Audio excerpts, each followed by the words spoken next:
Nesse momento em que nos meios de comunicação a indústria cultural já está bastante desenvolvida, só para lembrar uma coisa, é de 1965 o estabelecimento da Rede Globo de televisão. A Rede Globo de televisão foi o braço direito da repressão militar. É até hoje, né? É o braço direito do conservadorismo, neste momento. Nós tínhamos a TV Tupi desde os anos 50, mas nesse momento a televisão começa a se desenvolver, inclusive por causa da tecnologia nova trazida, isto é, para o avanço de linguagem televisiva trazido pela TV Globo, não é?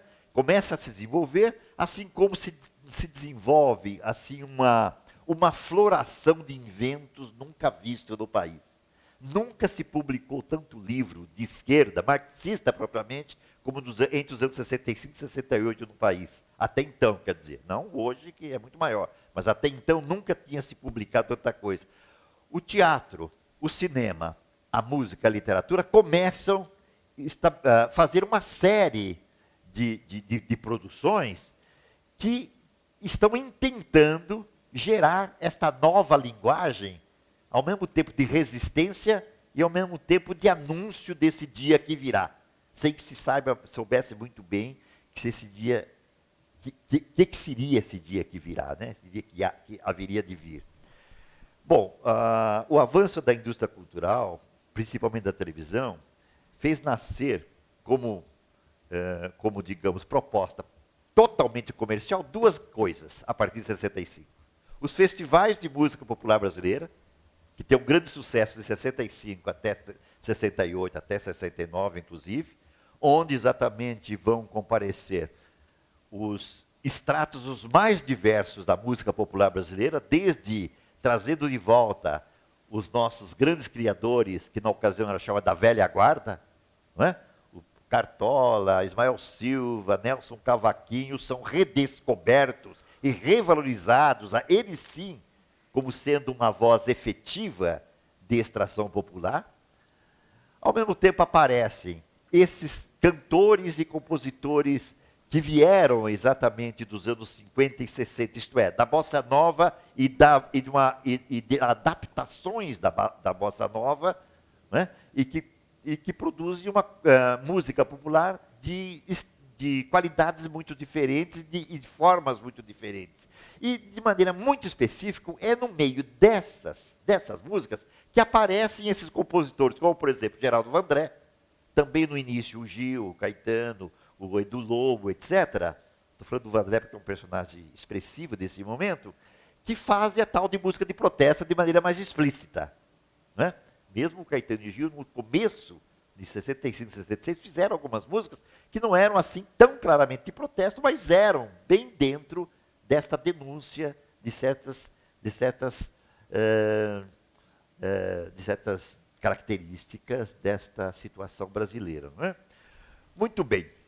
Essa estrutura de festival, que abrigava esse leque muito variado de música, estava funcionando como digamos, uma proposição totalmente comercial.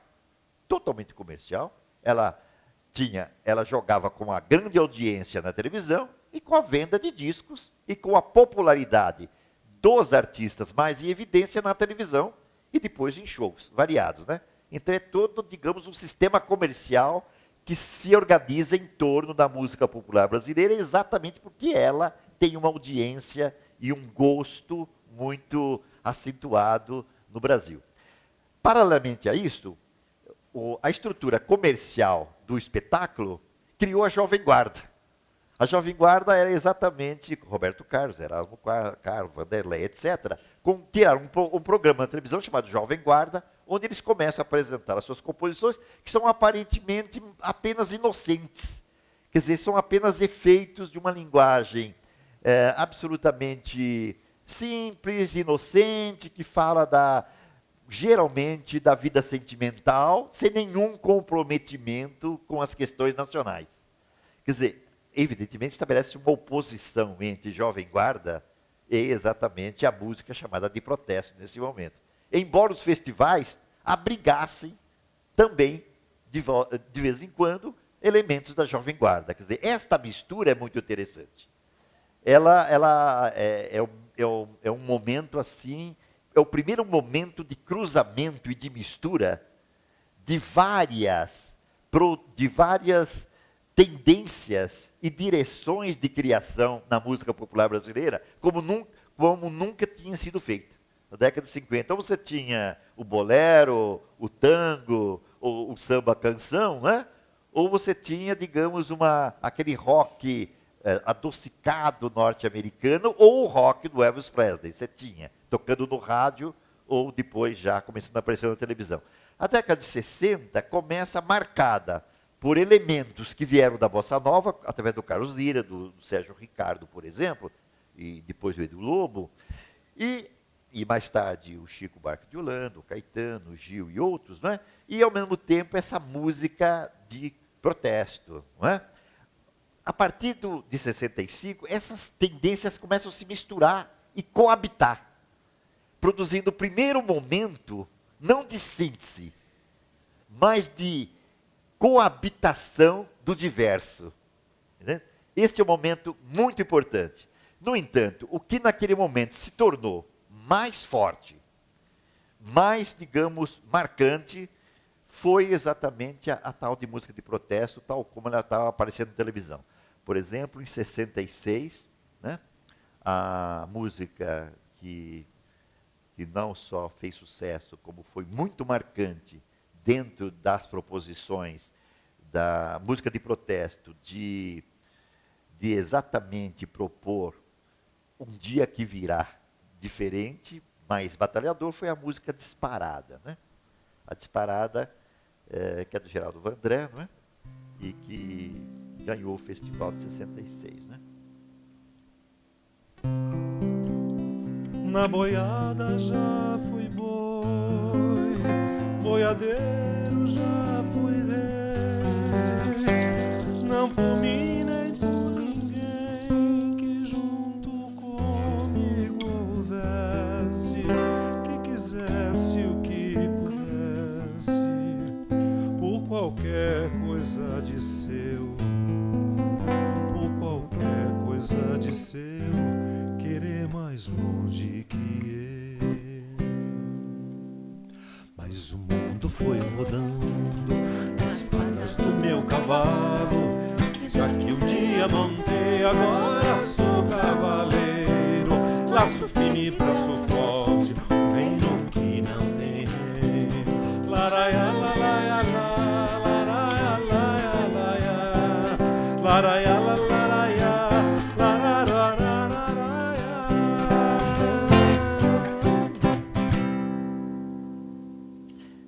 é uma música muito clara, foi muito gostada por causa do som dele, do uso de referências populares, não é?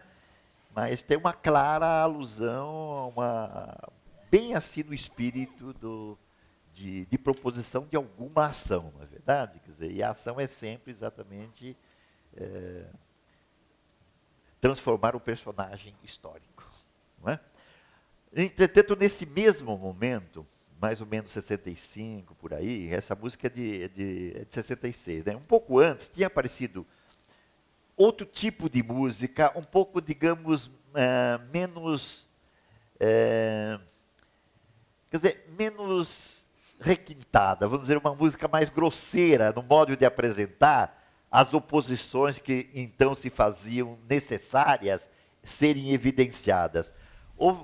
Eu selecionei uma música daquele momento, que foi uma música muito interessante, porque ela é muito moralista, mas ao mesmo tempo ela dá muita medida de que ainda aquilo que se vivia antes de 64, isto é, aquele modo de denúncia, ainda de simples oposição, sem muitas mediações, ainda está muito vivo e aparece de vez em quando, reponta em algumas músicas. É uma música chamada Sem Deus com a Família.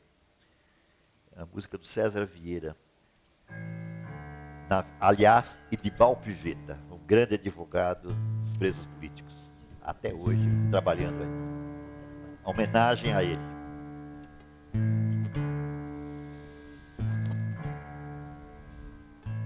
Olha que música interessante. Sapato de pobre é tamanco, a vida não tem solução. Morada de rico é palácio e casa de pobre é barracão. Morada de rico é palácio e casa de pobre é barracão. Quem é pobre sempre sofre, vive sempre a trabalhar. Mas eu sofro só de dia, de noite eu vivo pra sambar. Mas eu sofro só de dia, de noite eu vivo pra sambar.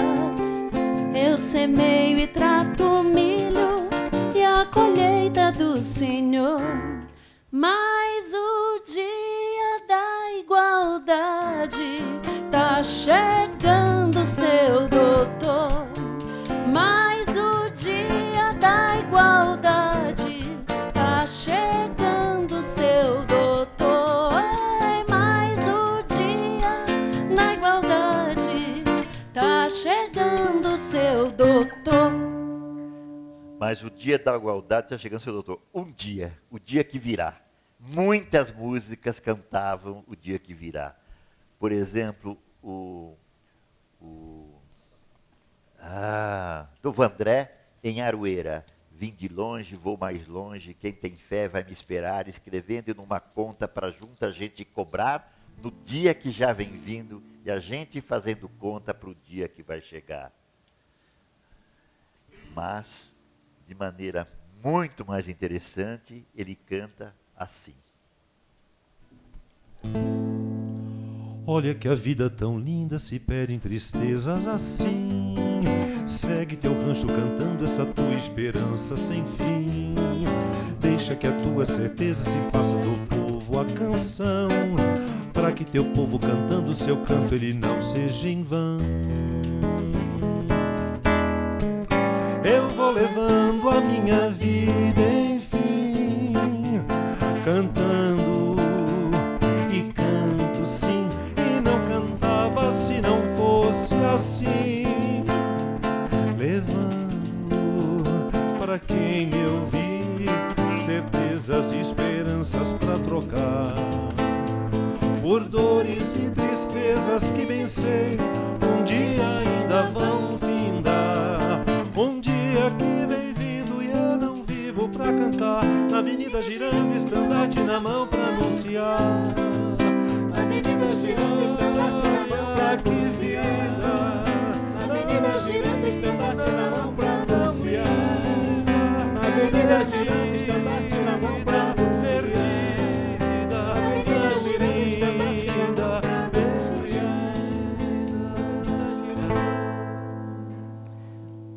Um dia que vem vindo e que eu vivo para cantar. Como sempre na arte, em toda a arte, né? A forma, no caso o lirismo, né? Está conformando a mensagem.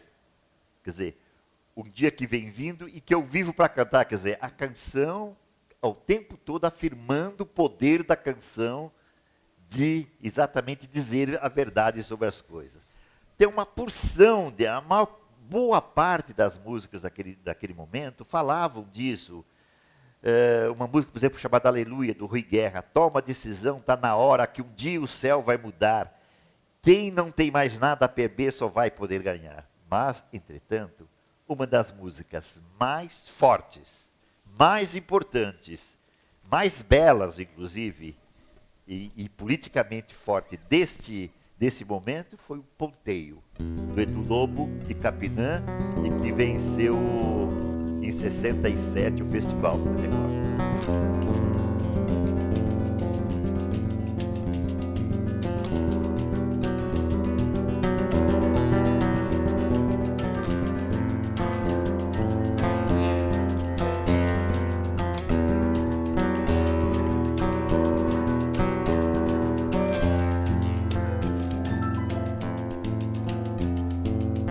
Era um, era dois, era 100, era um dia, era claro, quase meio. Encerrar meu cantar já convém, prometendo um novo ponteio. monteiro. Certo dia que sei por inteiro, eu espero não vá demorar. Esse dia estou certo que venho, digo logo que vim pra buscar. Correndo no meio do mundo, não deixo a viola de lado.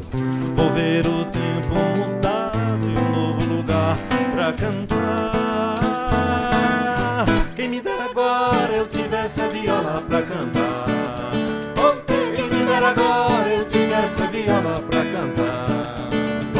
Quem me dera agora eu tivesse o mundo pontear. Quem me dera agora eu tivesse a viola pra cantar.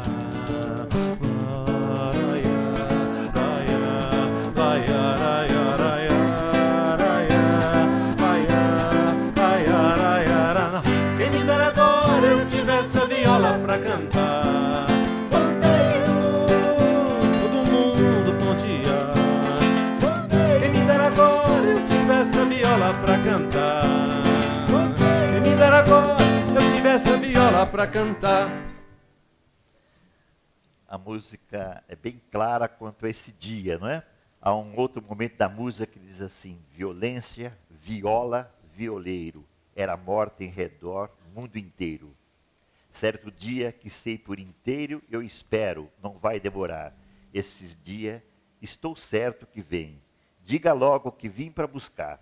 Correndo no meio do mundo, não deixa a viola de lado, vou ver o tempo mudado e um novo lugar para cantar. Quer dizer, o papel histórico mudou de lugar.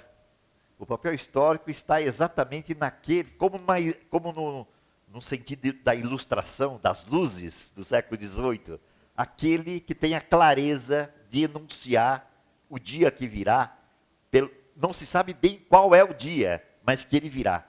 E ele só virá através do esclarecimento, isto é, dizendo a verdade sobre as coisas. As músicas devem dizer a verdade sobre a realidade brasileira. Não é? E aqui diz essa música, é através dessa composição que em 67 já está apontando para alguma coisa. Violência, viola, violeiro. Violência, viola, violeiro. É que o processo histórico, nesses anos, na passagem de 66 para 67, no Brasil, se torna mais complicado.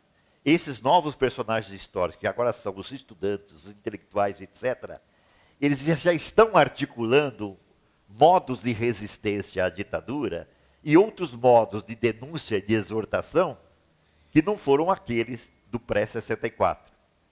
Alguma coisa está mudando nesse momento que faz com que a ideia de violência ou de violentação das normas instituídas, já seja um objeto de cogitação.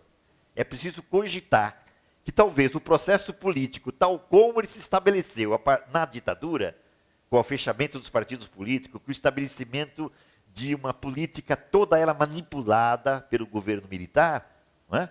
E evidentemente, né, em coalizão com o poder político, né, civil, esta coalizão política, ela eliminou a possibilidade das esquerdas atuarem historicamente e politicamente. Então é preciso que alguém ocupe esse lugar. Esse lugar teria que ser ocupado por um outro tipo de manifestação social. Parece que esta artístico-cultural era aquela que podia estar dizendo a verdade sobre a realidade, mas num ambiente em que ela era ouvida. O ambiente que era ouvida não era mais o povo, genericamente falando. Eram estratos do povo. Do povo, sim, mas estratos. Esses estratos, exatamente, mais educados, intelectualizados, ou, digamos, que tinham acesso aos conhecimentos, que tinham acesso às informações. Não é? Nesse momento começa exatamente a aparecer alguma ruptura dentro do campo musical, né? Como também no cinema, como também no teatro, como também na literatura, que é o seguinte: a ideia de que esta linguagem do processo, do protesto, isto é, da denúncia e da exortação, era uma linguagem que estava já impotente. É uma linguagem que tinha sido, digamos, consumida tanto pelo regime político como pelos meios de comunicação, que se apropriavam de qualquer denúncia, por exemplo, um ponteio ou uma disparada, tal como aparecia na televisão, transformava isso em um objeto de consumo imediatamente e em slogan. E num slogan, inclusive, drenado, quer dizer, deslocado para um consumo, por exemplo, televisivo, para uma mudança de comportamento, para modas, etc. Percebe-se que essa linguagem da denúncia e da exortação é uma linguagem que jamais, digamos, ela teria perdido o seu efeito conscientizador e tinha ficado dela apenas o efeito de distração. A piada que muitas vezes se contava, piada não, quer dizer, era uma brincadeira, mas que era um modo de se falar um pouco amargamente desse consumo que se fazia do protesto naquela ocasião. Era que se ia ao Teatro Paramount e se participava de uma grande noitada, onde se cantava Ponteio, Disparado, Opinião, qualquer dessas grandes músicas, né?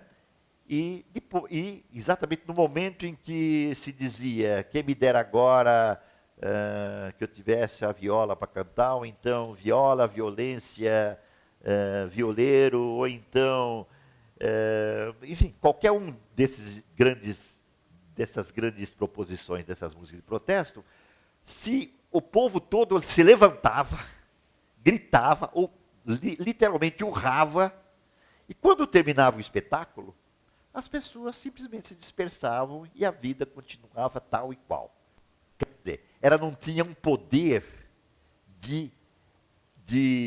um poder político de transformação, de multiplicação. Ela estava sendo consumida como uma nova linguagem da canção, como uma forma, sim, de falar do país, tinha um valor muito grande, isso já tinha um valor, evidentemente, mas ela não tinha um poder transformador. Bom, o ano de 67 foi um ano muito importante na década de 60, porque nela se evidenciaram algumas produções artísticas em todas as áreas, nas principais áreas da maior importância. É o ano, por volta de abril, em que Glauber Rocha faz o filme Terra em Transe. Terra em Transe, faz não, é lançado Terra em Transe.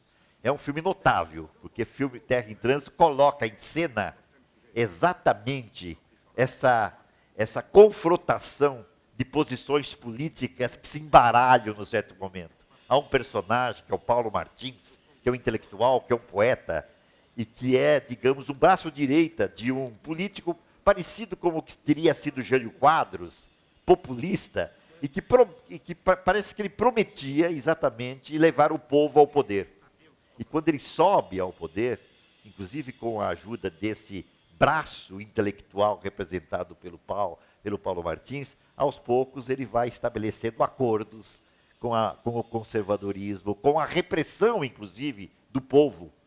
Há uma cena famosa, hoje ela passou aqui até um certo momento, de Terra em Transe, em que, num certo momento, esse governador, ele vai ao povo para conversar com o povo traz as suas queixas, né?